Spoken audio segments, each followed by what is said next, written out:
Hi! In front of me is Xiaomi Redmi Note 12 and today I would like to show you how you can rename it.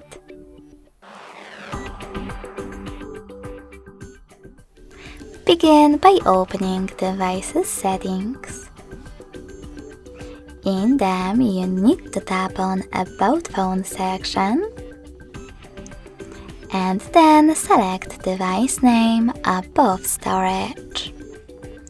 Over here, type in wherever you wish to, and when you're ready, save your new name by tapping on the top right corner.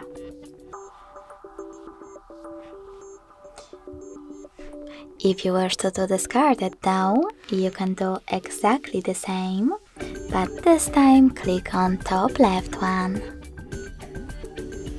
Thanks so much for watching. If you enjoyed this video, smash that like button, comment and subscribe.